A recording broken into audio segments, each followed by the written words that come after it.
Buktikan tak mangkir dari timnas Indonesia, Miss Hilgers buka suara di tengah ramainya tudingan miring, katanya. Media Jepang kaget tiba-tiba FIFA bantu timnas Indonesia. Sebut skuad tim Sintayong sekarang punya. Dear Sintayong, jangan sungkan turunkan full pemain keturunan saat lawan Jepang.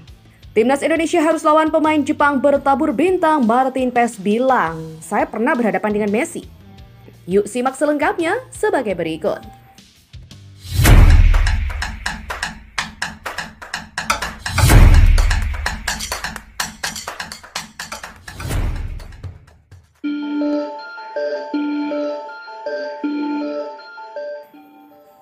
Mes membuktikan diri masih ada di barisan pelatih Sintayong dengan menunjukkan diri mendukung skuad Garuda yang sedang berlatih jelang laga melawan Jepang dan Arab Saudi.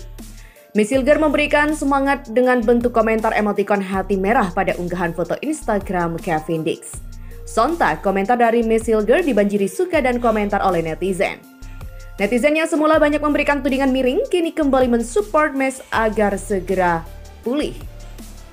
Beberapa komentarnya seperti akun dari Piara, Speed Recovery Miss, GWS Bro, Get Wilson my friend, Garuda need you. Demikian tulis Haris. Berita selanjutnya, media Jepang menyoroti kondisi terkini timnas Indonesia asuhan Sintayong jelang pertandingan penting pada 15 November mendatang. Melawan Jepang, timnas Indonesia mengincar untuk mencuri poin dari Jepang agar bisa semakin dekat ke Piala Dunia 2026. Sayangnya, Jepang bukanlah lawan yang mudah untuk ditaklukkan. Masih ada peluang bagi timnas Indonesia untuk mencuri poin. Beberapa waktu lalu, timnas Indonesia dikejutkan dengan kabar cederanya Miss Hilgers sehingga tak bisa tampil saat melawan Jepang. Meski bermain tanpa Miss Hilgers, timnas Indonesia tetap membuat media Jepang khawatir. Apalagi menurut media Jepang, timnas Indonesia baru saja dapat bantuan dari FIFA. Bantuan apakah itu? Dalam salah satu beritanya, media Jepang Football Channel menyoroti kesiapan timnas Indonesia jelang melawan Jepang. Media Jepang itu mengkhawatirkan satu nama pemain timnas Indonesia yang disebut mampu membuat Jepang kesulitan mencetak gol. Sebelumnya media Jepang bernafas lega dengan absennya Miss Hilgers, tapi justru muncul masalah baru lagi. Pemain yang dikhawatirkan oleh media Jepang tersebut adalah Kevin Dix yang baru menjadi pemain naturalisasi timnas Indonesia. Menurut media Jepang, proses Kevin Dix mendapat persetujuan dari FIFA sehingga seolah-olah FIFA membantu timnas Indonesia untuk mendapatkan back Copenhagen itu.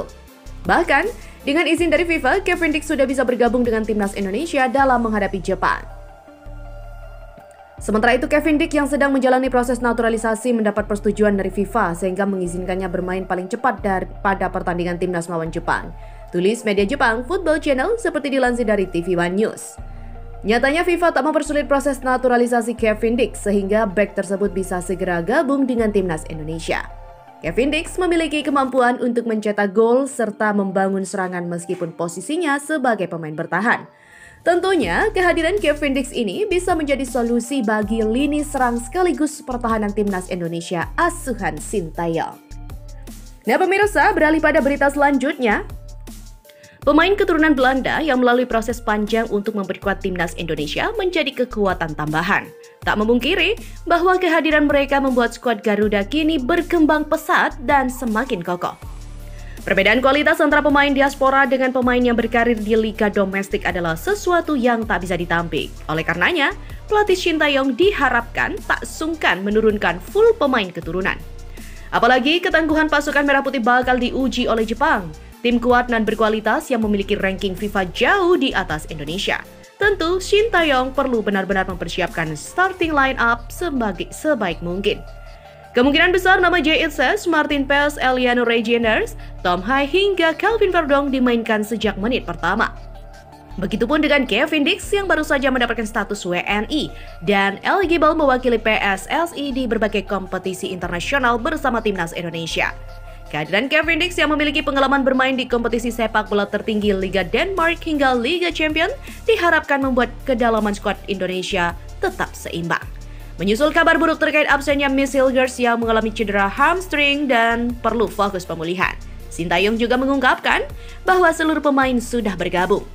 Kondisi maupun persiapan tim juga berlangsung dengan baik. Meski menyadari bahwa Jepang adalah tim yang sangat kuat, ia tetap memompa semangat anak asuhnya agar tak kalah secara mental sebelum bertanding. Persiapan timnas Indonesia menghadapi laga ini tidak main-main. Terlebih dengan kehadiran Martin Paes sebagai kiper utama. Paes yang saat ini bermain di FC Dallas memiliki pengalaman berharga saat bertemu dengan bintang-bintang dunia seperti Lionel Messi. Pengalaman ini membuat Paes lebih percaya diri menghadapi barisan striker Jepang yang bertabur bintang. Meski lawan yang dihadapi tidak mudah, Paes menegaskan bahwa ia siap memberikan yang terbaik untuk Indonesia. Dukungan penuh dari supporter di SUGBK diharapkan menjadi motivasi tambahan bagi skuad asuhan Sintayong ini. Berikut informasi tentang semangat Paes membela timnas. Martin Paes menjadi salah satu pemain yang paling disorot menjelang pertandingan melawan Jepang. Penjaga gawang berusia 26 tahun ini dikenal memiliki kemampuan luar biasa dalam menghentikan serangan lawan, termasuk saat menghadapi penalti. Pengalaman bermain di Major League Soccer atau MLS bersama FC Dallas menjadi bekal penting bagi Paes. Paes juga pernah menghadapi Lionel Messi ketika Inter Miami bertemu FC Dallas di MLS. Pertemuan tersebut memberikan Paes pengalaman berharga dalam menghadapi pemain-pemain bintang dunia. Ia juga menjadi rekan satu tim Messi di MLS All-Star yang semakin menambah kepercayaan dirinya. Ketika ditanya mengenai laga melawan Jepang, Paes mengaku tidak terlalu gugup. Dia mengatakan, "Saya sudah pernah bermain dengan Messi, jadi saya tidak terlalu nervous," ujarnya. Pertarungan sengit di SUGBK, siapakah yang akan unggul ya? Pertandingan antara Indonesia dan Jepang di SUGBK diprediksi akan berlangsung sengit. Kedua tim memiliki ambisi besar untuk meraih poin penuh dalam laga ini. Dukungan supporter juga diharapkan menjadi pembeda yang membuat timnas Indonesia bermain lebih semangat. Dengan Martin Paes yang siap mengawal gawang Indonesia serta motivasi tinggi dari seluruh skuad, laga ini akan menjadi salah satu pertandingan yang paling dinantikan dalam kualifikasi Piala Dunia 2026. Berita terakhir, jelang laga krusial melawan timnas Jepang pada 15 November 2024, para penggemar sepak bola tanah air ramai-ramai mengingatkan pelatih Sintayong agar tidak melakukan eksperimen dalam pemilihan pemain inti. Suara-suara dari supporter khususnya di media sosial meminta Sintayong untuk menurunkan skuad terbaik tanpa rotasi yang dinilai beresiko merugikan timnas Indonesia. Kritik ini muncul setelah kekalahan 1-2 dari Tiongkok pada pertandingan sebelumnya, di mana Sintayong melakukan perubahan besar dalam susunan pemain. Keputusan kontroversial seperti mencadangkan Tom Hai dan tidak membawa Eliano Reijenders serta menurunkan Asnawi Mangku Alam sebagai kapten dinilai menjadi salah satu faktor kekalahan.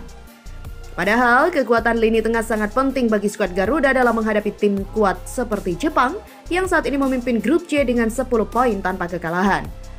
Supporter pun berharap Sintayong tidak mengulangi kesalahan yang sama, terutama karena Jepang datang dengan persiapan yang begitu matang. Tim Samurai Biru yang dipimpin oleh Haji Memoriyasu bahkan telah menjalani latihan intensif di Jakarta sejak 11 November 2024. Beberapa pemain bintang mereka berlaga di Eropa seperti Rich Sudan dan Yuto Nagatomo siap tampil maksimal meski hanya melakukan latihan ringan di hotel. Indonesia yang saat ini berada di posisi kelima grup C harus bekerja keras jika ingin mengejutkan Jepang di Stadion Gelora Bung Karno. Kehadiran supporter fanatik di stadion juga diharapkan bisa memberikan tekanan psikologis bagi tim tamu. Namun tentunya kualitas pemain dan strategi yang tepat menjadi faktor utama. Dalam persiapan menghadapi Jepang, nama-nama seperti Tom Hai dan Nathan Joeon diyakini harus menjadi bagian dari starting 11. Tom Hai yang dikenal sebagai profesor lini tengah mampu memberikan umpan-umpan matang dan menembak dari luar kotak penalti. Terbukti dari gol-golnya ke gawang Filipina dan Tiongkok pada pertandingan sebelumnya. Keberadaannya juga sangat krusial untuk meredam dominasi lini tengah Jepang. Di sisi lain, Nathan Joeon juga memiliki daya tahan dan determinasi yang kuat yang terbukti saat ia berjibaku sepanjang laga melawan Tiongkok. Gelandang Swansea City ini siap memberikan perlawanan sengit dan menjaga lini tengah tetap solid. Kekuatan Hai dan Joeon juga diyakini mampu menjaga keseimbangan permainan dan menjadi andalan dalam strategi bertahan dan menyerang. Selain itu, formasi 3-4-3 yang biasa digunakan Sintayong juga akan lebih kuat jika Eliano Reijenders dan Kevin Verdonk mengisi posisi sayap. Kedua pemain diaspora ini memiliki kecepatan dan juga naluri menyerang yang tinggi, serta mampu membantu lini tengah saat dibutuhkan. Kombinasi keduanya pun diharapkan bisa memperkuat transisi serangan dan pertahanan Indonesia saat menghadapi Jepang yang terkenal dengan gaya permainan cepat dan juga rapi.